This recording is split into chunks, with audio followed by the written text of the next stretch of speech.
इस सृष्टि में बहुत बड़े बड़े गहरे राज हैं।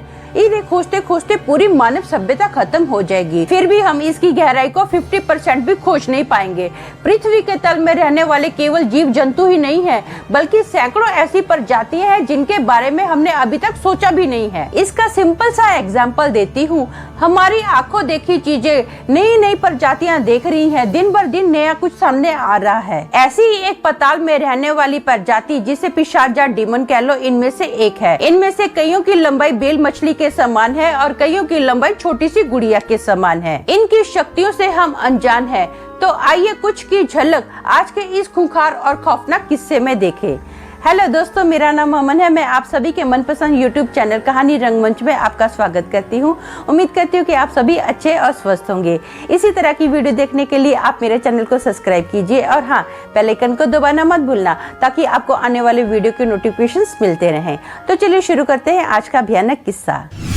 दोस्तों, आज का जो किस्सा है ये सूरत का किस्सा है। यहाँ पर ना एक किंजल नाम की लड़की रहती है, जिसकी अभी अभी कुछ ही दिन पहले शादी हुई है। शादी के बाद ना ये फर्स्ट टाइम अपने मायके के घर में आई है। अब आपको तो पता है कि जब लड़की की शादी होती है और जब अपने परिवार वालों को मिलने के लिए आती है तो परिवार वालों की कैसी भीड़ लग जाती है। चाचा, मामा, ताया, सबके जो बच्चे होते हैं वो तो मिलने आते ही आते हैं, बल्कि आसपास के लोग भी मिलने आते हैं। रिश्तेदार छोड़ो पड़ोसी भी मिलने आते हैं। के घर में ना ऐसे ही रिश्तेदारों की भीड़ लगी हुई है।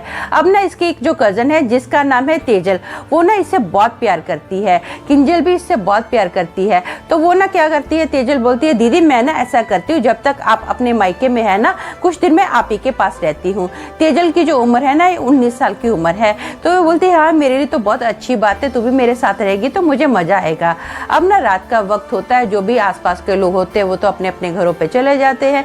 कुछ रिश्तेदारों के बच्चे जो होते हैं अलग अलग रूम में सो रहे होते हैं। अब ना ये क्या करती है, इसको अपने पति से बात करनी होती है। तो ये क्या करती है, आंगन में जाती है। इनके ना जो आंगन में ना एक बहुत बड़ा झूला लगा हुआ है। ये उस झूले पर बैठी है और आराम से बात कर रही है। इनके ना घर के साइड पर आजू बाजू दीवार के पास ना बहुत ज्यादा पेड़ पौधे भी लगे हुए हैं। आराम से मस्त ठंडी ठंडी हवा आ रही है, क्योंकि गर्मी का सीजन है। तो ये सोचती है कि बेटर है कि बाहर जाके बात करूंगी, थोड़ी हवा भी अच्छी लगेगी। तो ना अपने पति से बात करती है। बात करते करते 2:30-3 कब बज जाते हैं इसको पता ही नहीं चल रहा है। फिर भी कंटिन्यू बात करती जा रही है। तो अचानक से ना इसका जो फोन है वो बंद हो जाता है। ये सरप्राइज हो जाती है कि ऐसे कैसे मेरा फोन बंद हो सकता है। बैटरी तो इसकी अच्छी खासी मैंने चार्ज की थी, इतनी जल्दी तो बैटरी खत्म हो ही नहीं सकती है। अब ये ना मन में सब बातें सोच ही रही होती है ना, तो इसको ना थोड़ी ही दूरी पर जमीन के अंदर से ना पानी की ऐसे उबलने की आवाज आती है। जैसे हम लोग गैस पर पानी कैसे गर्म करते हैं तो कैसे उबलने की आवाज आती है। इसको ऐसा लग रहा है कि ऐसे ना जमीन के अंदर से थोड़ी ही दूरी पर पानी ऐसे उबल रहा है। देखो, गड़ गड़ गड़ गड़ करके पानी उबल रहा है। ये ना दूर से ही देख रही होती है, अंधेरा होता है, इसको कुछ समझ में नहीं आता कि ऐसे कैसे पानी की आवाज आ रही होगी। अब ना वो जो पानी की आवाज आ रही थी ना, धीरे धीरे से ना उस जमीन के अंदर से एक छोटी सी गुड़िया जैसा कुछ निकलता है।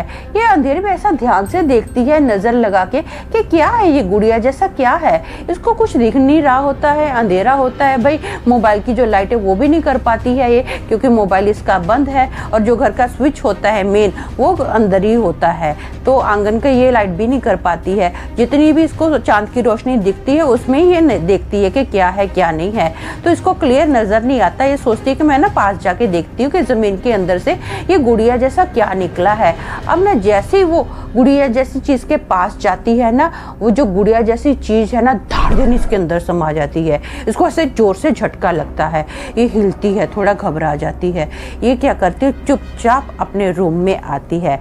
अब ना इसके रूम में इसकी जो कजन सिस्टर होती है, इसके बेडरूम में ही सो रही होती है। ये क्या करती है, तेजल का हाथ पकड़ती है और जोर से काटना स्टार्ट कर देती है। तेजल ना जोर से चीख मार के उठती है। उसकी चीख सुनकर ना पूरे परिवार के लोग उठ जाते हैं। सब लोग फटाफट भागकर आते हैं। जो तेजल है वो बोल भी रही है किंजल को, दीदी क्या कर रहे हो, मेरा हाथ छोड़ो, मेरा हाथ छोड़ो। अब जो किंजल है ना, वो तेजल का हाथ ही नहीं छोड़ रही है। परिवार के ये लोग आके देखते हैं कि ये क्या कर रही है, ये पागल हो गई क्या लड़की। फटाफट सब लोग किंजल को पकड़ने की कोशिश कर रहे हैं, लेकिन किंजल में इतने लोगों की जान आ गई थी ना, वो क्या कर रही है, जो जो उसको रोकने की कोशिश कर रहा है ना, सबको ऐसे जोर जोर से फेंक रही है, धाड़ धाड़ धाड़ फेंक रही है और बोल रही है मेरे को खून चाहिए, मेरे को मांस चाहिए, ऐसा जोर जोर से चीख रही है।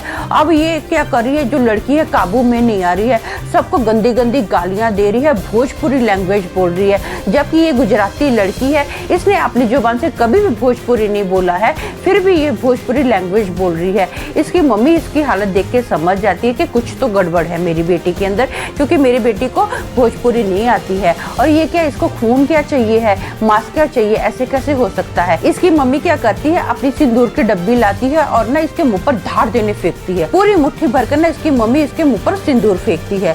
जैसे इसके मुंह के ऊपर सिंदूर फेंका गया ना, तो इसकी मम्मी देखती है कि इसके मुंह पर ना बहुत ज्यादा नाखूनों के निशान है, दांतों के निशान पड़े हुए हैं, और जहां जहां इसकी बॉडी के ऊपर सिंदूर फेंका गया है ना, वहां वहां से इसके अंदर से जैसे कुछ धुआं निकलता है ना, वैसा निकलना स्टार्ट हो गया है। और ये कंटिन्यू बोल रही है मुझे खून दो, मुझे खून दो, यहाँ तक कि ये अपने आप को भी काट रही है। किंजल की जो मम्मी थी ना, उसको थोड़ा बहुत भूत प्रेत निकालने का ज्ञान था, इसीलिए उन्होंने ना किंजल के ऊपर कुछ मंत्र वगैरह पढ़ के ना सिंदूर फेंका था। दोस्तों एक बात मैं यहाँ पर आपको अच्छे से बता दूं कि ऐसे किसी के ऊपर सिंदूर नहीं फेंकना चाहिए, क्योंकि जो सिंदूर होता है ना, वो आंखों को नुकसान पहुंचा सकता है, हमारे गले के अंदर अगर जाए तो हमारी आवाज को भी नुकसान पहुंच सकता है। किंजल की मम्मी को ज्ञान था, इसीलिए उन्होंने सिंदूर सोच समझ के फेंका था, बिना ज्ञान के कभी भी ये सब मत करना। उनको मालूम था कि भूत प्रेत कैसे निकाल सकते हैं, लेकिन जो वो उसके अंदर भूत समाया था ना किंजल के अंदर, वो और भी ज्यादा सिंदूर फेंकने से खूंखार हो गया था। किंजल की जो आंखें थी ना, पूरी सफेद आंखें हो गई थी, उसका जो चेहरा था बहुत ही ज्यादा डरावना हो गया था, और वो ना किसी आदमी की आवाज निकालना स्टार्ट कर दी थी, और उसके चेहरे पर इतने ज्यादा दांतों के जख्म थे ना कि जैसे किसी ने उसके शरीर को काटा है। अब वो क्या कर रही थी, सबके जो भी उसके हाथ में आ रहा था ना, वो कोशिश कर रही थी कि मैं सबका शरीर काटूं, क्योंकि मुझे खून चाहिए, मुझे खून चाहिए। लेकिन जो उसके परिवार के लोग थे ना, कंटिन्यू उसको पकड़ने की कोशिश कर रहे थे। अब ना कुछ लोगों ने उसके हाथ, दोनों हाथ पकड़ लिए थे, तो किंजल ने क्या किया, सबको ऐसे फेंका और जो अपना सर था ना, सीधा दीवार के और धार देने मारा, इतने जोर से मारा ना कि इंस्टेंट उसको ब्लड निकलने लग गया। अब वो क्या करती है, ऐसा माथे में से ब्लड निकालती है और ऐसा चाटना स्टार्ट कर देती है और बोलती है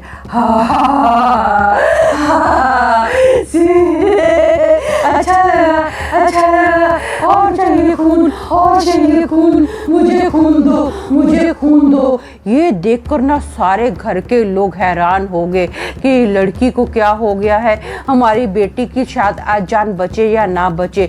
सब लोग क्या करते हैं, फटाफट उसको बांधते हैं। इसके जो चाचा होते हैं ना, वो एक भूत निकालने वाले बंदे को जानते हैं। फटाफट वो अपना बाइक लेते हैं और उस बंदे को लेकर आते हैं। जैसे ही वो बंदे का कदम इनके घर में पड़ा ना, तो अचानक से घर का जो माहौल था ना, बहुत ही ज्यादा ठंडा हो गया था। चारों ओर पूरी ठंडक की ठंडक समा गई थी। मैंने आपको स्टार्टिंग में भी बताया था कि गर्मी का सीजन है, लेकिन इतनी भयानक, जैसे दिसंबर के महीने में ठंडी होती है ना, सब लोगों को इतनी ठंडी लग रही थी, इतना नेगेटिविटी फैल गई थी पूरे घर में। वो जो बंदा था ना, कंटिन्यू इसके ऊपर मंत्र पढ़ना स्टार्ट करता है, पढ़ता जा रहा है, पढ़ता जा रहा है। ये गंदी गंदी गालियां बकती जा रही है उस बंदे को, इसका मुंह बंद नहीं हो रहा है, अजीब सा अपने आप को ये हर्ट करने की कोशिश कर रही है, जमीन पर ऐसे ऐसे सर पटकने की कोशिश कर रही है, नाखूनों से अपने हाथ पैर सिर पूरा शरीर छीलने की कोशिश कर रही है। अब ना वो जो बंदा होता है ना, वो इसके ऊपर ना एक पानी पड़ के फेंकता है। जैसे इसके माथे पर वो पानी डाला जाता है ना, तो कुछ धुआं सा इसके शरीर में से निकलता है, और जैसे वो धुआं निकला ना, तो किंजल के अंदर से ना एक गुड़िया जैसा कुछ निकलता है, और वो जो गुड़िया जैसा निकलता है ना, वो धड़ धड़ धड़ धड़ करके सबकी आंखों के सामने से भागता है, और जिस जगह पर से वो निकला था ना, उसी जगह के अंदर धार देने चला जाता है। वो जो भूत निकालने वाला था ना, वो बंदा बोलता है कि फटाफट ऐसा करो, आप लोग एक मुर्गा लेकर आओ। अब परिवार के लोग रातों रात मुर्गे का बंदोबस्त करते हैं। जिस जगह पर वो गुड़िया जैसी कोई चीज छुपी थी ना, वहाँ पर वो क्या करता है, मुर्गे की बलि देता है। वहीं पर वो मुर्गे का खून डालता है और अक्खा मुर्गा जमीन के अंदर दफना देता है। इसको ना खून और मटन की जरूरत थी ना, मैंने इसको खून और मटन दे दिया है। अब इसकी आत्मा जो है शांत हो गई है। अब वो वापस नहीं आएगी और किंजल के ऊपर मैंने झाड़ फूक कर दिया है। किंजल पूरी तरह से सुरक्षित है, इसकी अभी जान को कोई खतरा नहीं है, बस रात के वक्त किंजल उस जगह पे मत जाए। तो परिवार वाले बोलते हैं ठीक है। किंजल को ना स्ट्रिक्टली वार्न कर दिया कि रात के वक्त तू अकेली कहीं भी नहीं जाएगी, जब तक तू हमारे घर पर है ना हमारे साथ ही रहेगी। उसकी जो मम्मी थी ना कंटिन्यू 24 घंटे उसके साथ ही रहती थी, उसको एक भी पल अकेले नहीं छोड़ती थी। उस दिन के बाद किंजल के साथ ऐसा कोई भी हादसा नहीं हुआ है।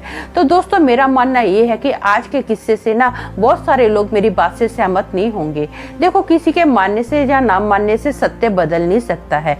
जो सच्चाई है वो सच्चाई तो सच्चाई रहेगी ही रहेगी, हम उसके ऊपर कुछ भी नहीं कर सकते हैं। सत्य को दबाने से सत्य दब नहीं सकता है।